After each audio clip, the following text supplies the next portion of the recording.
Baik, Assalamualaikum warahmatullahi wabarakatuh. Selamat pagi, siang, sore, malam, teman-teman semua dan Pak Hadi selaku dosen topik khusus 4. Berikut adalah tugas kami mengenai filogenetik analisis yang beranggotakan Bayu Nugroho, Muhammad Hafiz Agara Prana, Ricardi Lobosapan, dan juga Rifat Mulyadi. Untuk konten yang akan kita presentasikan kali ini adalah mengenai latar belakang, kemudian pohon filogenetik, metode parsimoni, metode jarak atau distance method. Berikutnya adalah kesimpulan. Mari kita bahas latar belakang dari topik ini ya. Alam semesta kita, tempat kita tinggal ini yang berada, itu telah diperkirakan berumur kurang dari 13,7 miliar tahun semenjak terjadinya ledakan Big Bang. Dan tata surya tempat planet kita berada itu telah tercipta 4,6 miliar tahun yang lalu. Nah, bukti awalnya ada kehidupan pertama di bumi yang telah lama dipertimbangkan adalah fosil lapisan mikroba yang disebut stromatolith dan ditemukan di Australia Barat. Dan fosil lapisan mikroba ini diperkirakan berasal dari 3,4 miliar tahun yang lalu ya. Waktu tersebut ya tadi bermiliar-miliar tahun itu ya, bukanlah waktu yang singkat bagi suatu organisme untuk hidup, bereproduksi, berinteraksi dan bersaing untuk mencari makanannya. Dan juga kondisi bumi pada saat itu tentunya sangat jauh berbeda dengan sekarang ya, dan telah mengalami banyak sekali perubahan iklim, atmosfer, dan tentunya perubahan geologis di muka bumi. Nah, berdasarkan latar belakang yang dipaparkan, kami menarik beberapa rumusan masalah sebagai berikut, yaitu bagaimana konsep mengenai pohon filogenik dalam ilmu biologi, kemudian bagaimana cara kerja metode parsimoni, dan bagaimana aplikasi metode jarak atau distance method. Sehingga tujuan penelitian kali ini adalah mengetahui konsep mengenai pohon filogenik dalam ilmu biologi, kemudian mengetahui cara kerja metode parsimoni, dan juga mengetahui aplikasi dari distance method. Berikutnya mengenai pembahasan mengenai pohon filogenetik ya. Sebuah pohon berakar turun dari suatu simpul yang disebut dengan akar atau roots ya, dan bercabang kedua pada simpul yang lebih rendah dan berakhir pada simpul terminal yang disebut ujung atau terminal roots, atau kita sebut juga daun ya, atau jadi bisa di terminal roots atau daun ya. Ujung dari simpul tersebut diberi label dengan nama spesies yang dipertimbangkan, di mana yang terakhir disebut unit taksonomi operasional, atau ini ke depan akan kita sebut operasional taxonomic units atau OTU ya, yang biasa disebut taksa. Untuk pembahasan berikutnya silakan rekan saya untuk melanjutkan. Terima kasih.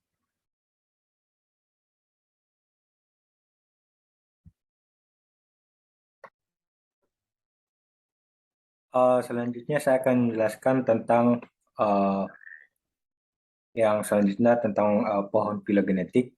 Jadi sebuah pohon berakar turun dari suatu simpul yang disebut dengan akar atau roots. Yang ini terus dari roots ini akan bercabang kedua pada simpul yang lebih rendah dan berakhir pada simpul terminal yang disebut ujung atau terminal nodes, atau dikenal juga dengan daun atau leaves. Jadi yang A, B, C, D, E ini adalah terminal nodes dari roots-nya ini. Dan ujung dari simpul tersebut diberi label dengan nama spesies yang dipertimbangkan, di mana yang terakhir disebut unit taksonomi operasional atau operational taxonomy units, OTUs, yang biasa disebut taksa.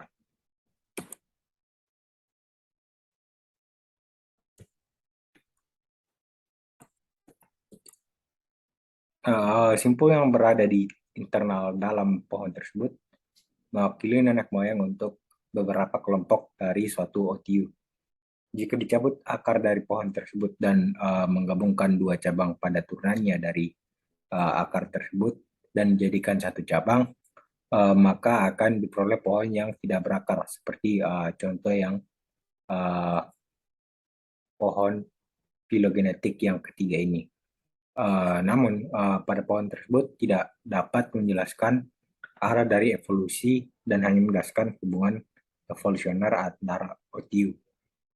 Jadi semisal di gambar yang pertama ini kita bisa tahu bahwa semisal arah revolusi dari misal lumba-lumba dan uh, paus ini bisa ditarik akar dari evolusi mereka. Sedangkan dari pohon yang ketiga ini kita hanya bisa tahu bahwa ternyata lumba-lumba dan paus itu masih punya hubungan kekerabatan.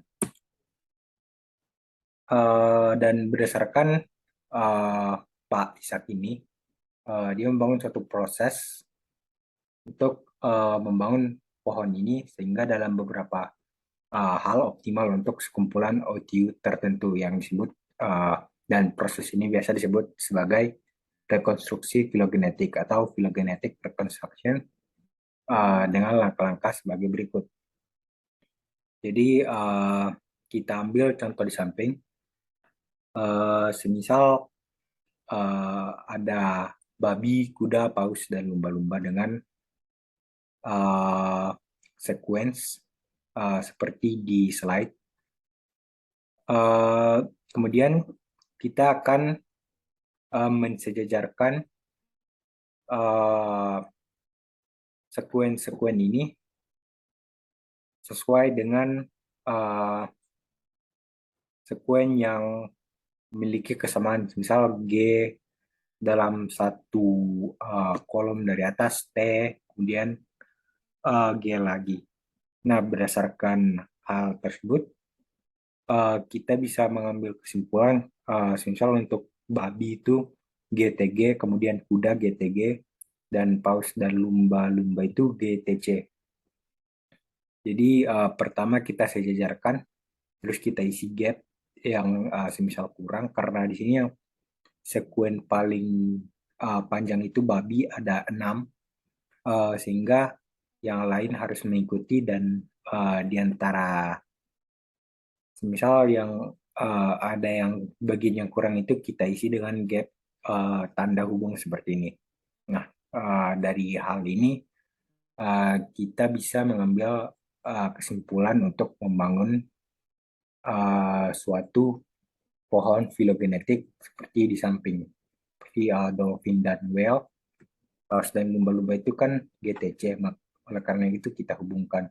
Kemudian dari situ kita bisa hubungkan dengan babi, kuda, dan lumba-lumba dan paus dalam satu pohon filogenetik seperti ini. Selain itu kita juga mengenal metode parsimoni atau parsimoni method.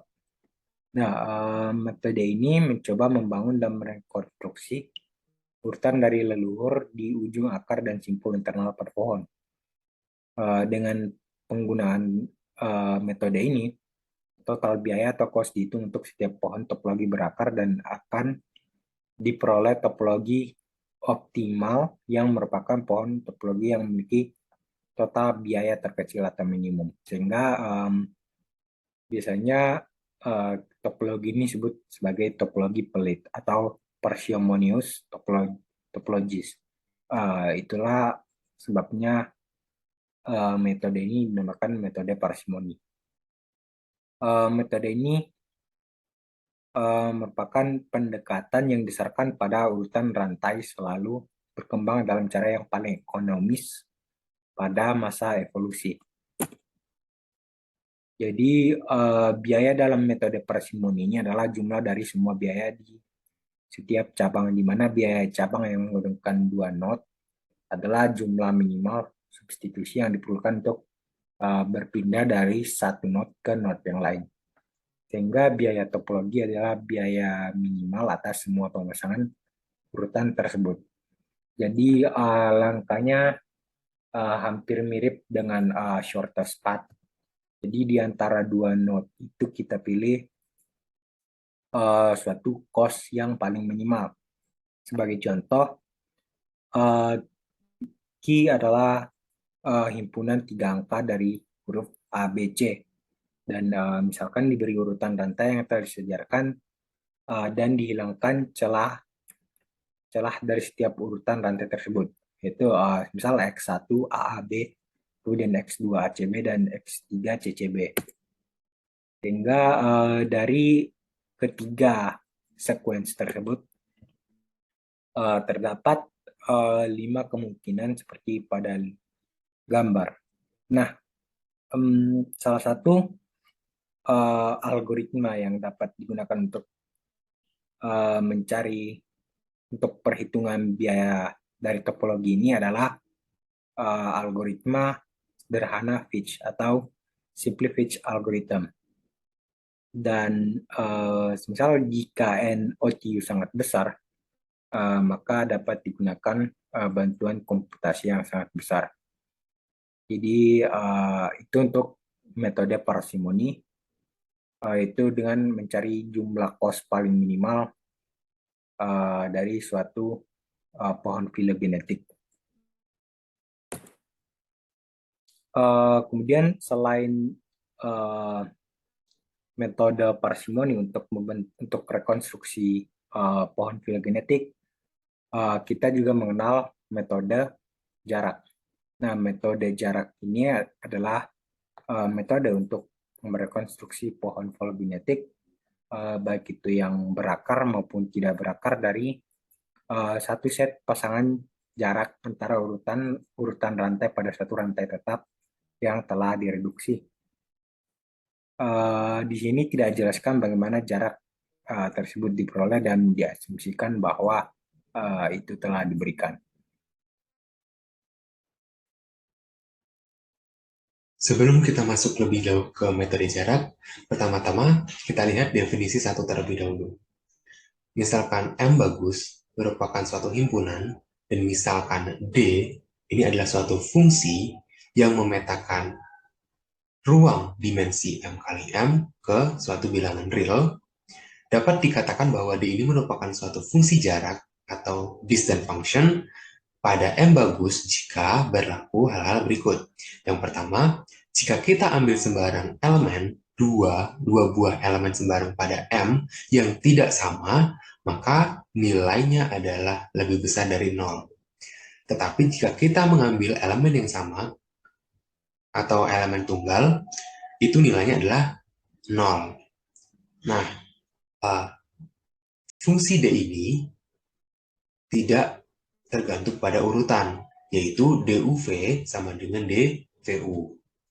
Nah, pada fungsi D ini juga berlaku kesamaan segitiga, artinya DUV lebih kecil dari DUW ditambah DWV untuk setiap UVW pada M bagus. Nah, jika ada suatu himpunan yang memenuhi fungsi jarak tersebut, atau fungsi jarak tersebut dapat berlaku pada himpunan tersebut, maka kita bisa mengatakan bahwa himpunan tersebut merupakan ruang matriks. Nah, jika D ini adalah fungsi jarak pada M bagus, atau jika kita ambil U, V ini pada M bagus, maka DUV ini merepresentasikan suatu jarak antara U dan V. Sebagai contoh, misal kita mendefinisikan DUV ini adalah 1 untuk setiap U dan V ini tidak sama. Tetapi DUU atau elemennya sama, maka sama dengan 0 untuk setiap elemen di M bagus. Nah, kalau kita definisikan seperti ini pasti memenuhi kondisi-kondisi yang tadi. Tetapi ini hanya cuma pemisahan dan tidak mengandung informasi apa-apa pada fungsi tersebut. Nah, fokus utama kita di sini adalah untuk menentukan fungsi jarak dari himpunan terbatas, di mana himpunannya adalah urutan rantai dari suatu spesies atau O2, yaitu Operational Taxonomy Unit. Nah, di sini M-nya ini memiliki N buah urutan rantai O2, yang mana rantai O2 tersebut akan dibuatkan atau dibangun suatu pohon filogenetik dari N buah O2 tersebut. Nah, di sini kita asumsikan bahwa D ini pada M bagus tersebut itu merupakan fungsi jarak. Dan di mana D ini relevan secara biologis, yaitu sudah diketahui nilai dari penjajaran atau alignment dari urutan rantai O2 tersebut, yaitu menggabungkan beberapa informasi tentang derajat divergensi di antara barisan pada himpunan M tersebut, sehingga akan diketahui nilai D. Nah, untuk kemudahan, DIJ sebagai gantinya, atau kita biasanya DXI, XY ini menandakan jarak antara XY dan XY. Nah, bisa kita tulis sebagai DIJ. Dan nilai-nilainya itu dimasukkan ke dalam suatu matriks yang simetris. Kenapa? Karena sifat yang ketiga tadi, dia tidak tergantung pada urutan, artinya DIJ sama dengan DJI, sehingga matriknya pasti simetris di mana DII atau setiap diagonalnya itu bernilai 0. Nah, kita sebut sebagai metrik MD. Nah, jika kita punya suatu pohon tak berakar T bagus dari suatu sekumpulan O2, akan didapatkan fungsi jarak yang dihasilkan oleh pohon tersebut. Nah, misalkan fungsinya sudah diketahui, nilai-nilai D-nya sudah diketahui. Maka DT bagus pada M itu didefinisikan sebagai DT bagus antara XI dan XJ, di mana nilainya itu merupakan panjang dari jalur terpendek antara XI dan XJ dari nilai pohon yang sudah diketahui tadi. Nah, tujuan dari metode jarak ini adalah untuk mengkonstruksi suatu pohon filogenetik di mana pohon T tersebut sudah memiliki nilai D. Dan nilai DT bagus ini kita inginkan sedekat mungkin dengan D yang sudah diketahui tadi. Nah, suatu pohon yang dimaksud tersebut itu dipertimbangkan sebagai suatu bentuk yang pohon yang optimal, pohon yang kita inginkan, gitu. Dari sudut pandang si metode jarak ini. Sehingga metode jarak ini dititik beratkan pada penentuan pohon berakar dan juga panjang dari si cabang antar O2-nya. Nah, kalau kita misalkan kita punya N yang sama dengan 3, artinya terdapat 3 O2, bisa dilihat pada gambar di samping ada X1, X2, dan X3, di mana terdapat XYZ. XYZ ini adalah jarak antara setiap O2 dengan akarnya. Nah, pasti kita bisa lihat dari sini, X ditambah Y itu adalah jarak antara X1 dan X2. Maka kita bisa tulis D12. Dan juga seterusnya, X tambah Z ini merupakan jarak antara X1 dan X3. Y dan Z juga merupakan jarak antara X2 dan X3, sehingga bisa ditulis sebagai sistem persamaan linear seperti ini. Nah, karena ini merupakan sistem persamaan linear, kita bisa menyelesaikannya atau mencari nilai X, Y, Z sebagai berikut. Nah, sehingga kita bisa mendapatkan jarak antara setiap O2 dengan akarnya. Nah, tapi tadi kan sudah di-mention ya, atau di-highlight bahwa si X, Y, Z ini merupakan bilangan positif. Nah, apakah rumus solusi ini menjamin bahwa si X, Y, Z bilangan positif? Pasti. Kenapa? Karena tadi sifat ketaksamaan segitiga ini, penjumlahan ini pasti nilainya lebih besar dari ini. Karena fungsi D ini adalah fungsi jarak, di mana fungsi jarak memenuhi ketaksamaan segitiga, dan Y, Z-nya juga sama. Ini itu pasti lebih besar dari ini. Dan D13 ditambah D23 itu pasti hasilnya lebih besar dari D12. Maka pastilah X, Y, Z ini nilainya positif. Nah, kalau kita punya N-nya 2 atau 3, contohnya 3 seperti ini, bentuknya hanya ini aja. Nggak ada bentuk yang lain. Artinya untuk N yang 2 dan 3 ini bentuknya unik. Nah, keunikan pohon tersebut itu merupakan suatu fakta umum untuk fungsi jarak yang aditif atau fungsinya bisa dijumlahkan. Nah, kita masuk ke teorema 2. Misalkan D ini merupakan fungsi jarak pada suatu himpunan yang bagus dan elemennya lebih dari 4 atau sama dengan 4, maka D ini aditif atau bisa dijumlahkan jika dan hanya jika memenuhi kondisi berikut. Untuk setiap himpunan 4 buah angka, artinya kita ambil 4 elemen dalam yang bagus. Jika kita jumlahkan fungsi jaraknya, DIJ ditambah DKL, DIK ditambah DJL, dan juga DIL ditambah DJK, kalian ambil 2 buah pasang di sini, maka nilainya pasti kalian jumlahkan, maka nilainya pasti akan lebih besar dari yang ketiganya. Ambil sembarang yang pertama, yang kedua, maka nilainya akan lebih besar dari yang ketiga penjumlahannya. Nah, teorema 2 ini juga disebut sebagai kondisi keempat, di mana kondisi tersebut diperlukan untuk terjadinya penjumlahan atau additivity. Nah, kita masuk ke algoritma untuk metode jarak. Misalkan I ini adalah indeks dari 1 sampai N, dan kita definisikan nilai RI, di mana rumusnya seperti yang tertera pada layar. Dan jika kita pilih I dan J, yaitu dari 1 sampai N juga, dan kalau I-nya itu lebih kecil dari J, maka kita bisa menghitung nilai D besar. D besar IJ sama dengan D kecil IJ dikurang RI ditambah RJ. Lihat, DIJ ini itu kan simetris tadi ya, matriksnya. Artinya metrik DIJ juga, D besar IJ ini juga simetris. Nah, supaya mempermudahkan kita tuliskan saja metriknya dalam metrik diagonal atas. Matriks segitiga atas.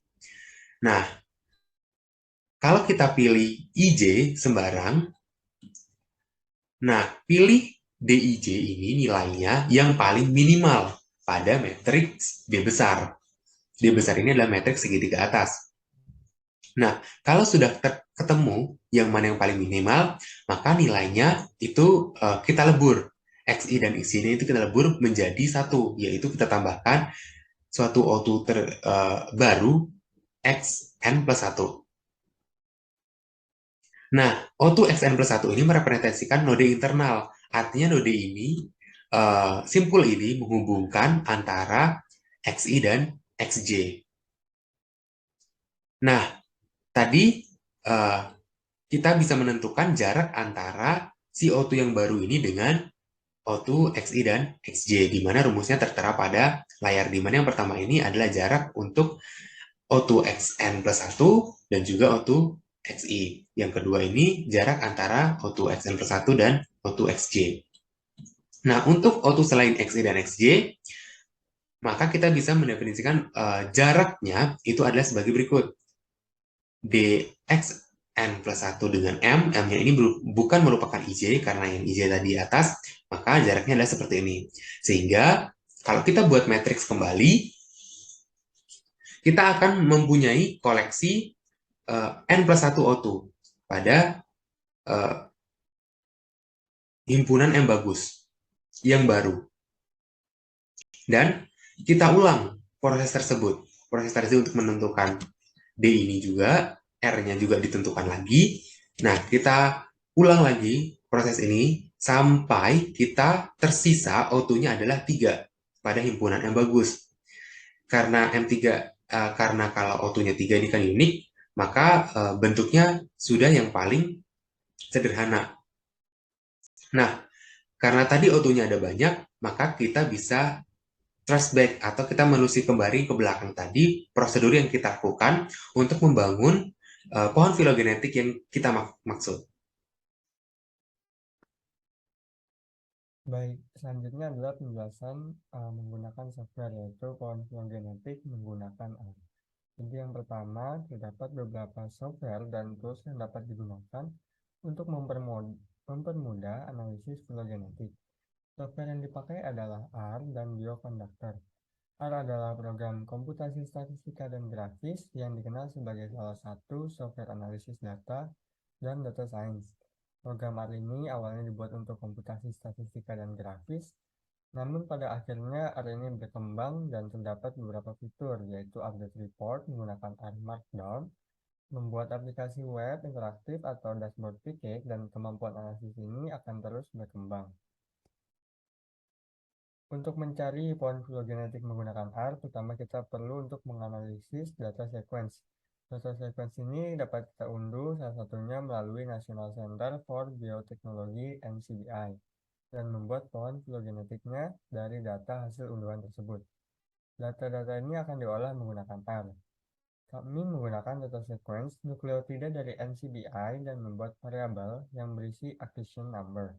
Nah, number data sequence ini yang diambil dari NCBI adalah MT542206, MT542207, MT542209, MT542210, dan JN572792. Ini adalah data yang tersedia di NCBI. Ketiga, variabel list ini kemudian akan kita bentuk dengan menggunakan fungsi pkpackage dan read.genbank. Data sequence diunduh dari NCBI ke dalam variabel list. Berikut adalah tampilan di mana data ini terbaca dan disimpan ke dalam sebuah list. Di sini dapat kita lihat bahwa sequence yang paling pendek itu sebanyak 402 dan sequence terpanjang sebanyak 520 dengan ada 5 labels di sini.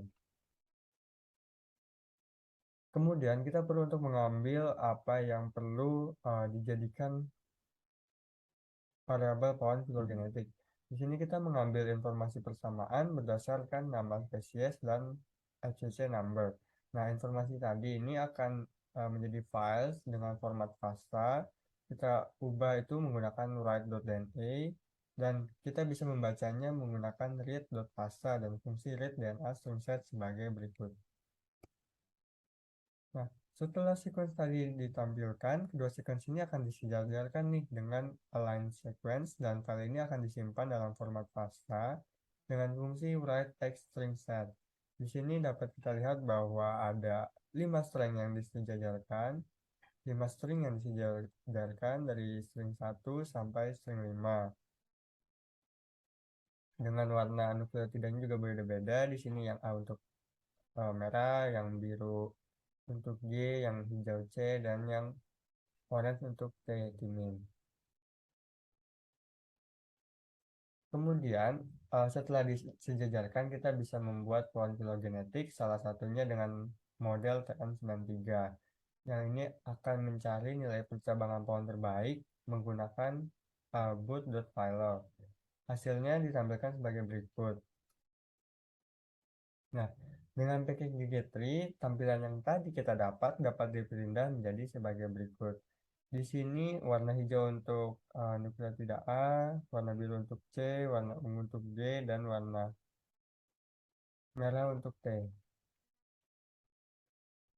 Kesimpulannya, membangun pohon filogenetik tadi melibatkan langkah-langkah dasar, yaitu memilih suatu sequence homolog sebagai out, lalu menempatkan urutan-urutan tersebut dalam beberapa keselarasan atau alignment, dan mengambil rantai urutan dengan membuang kolom-kolom yang mengandung celah atau gaps, serta menyimpulkan pohon filogenetiknya.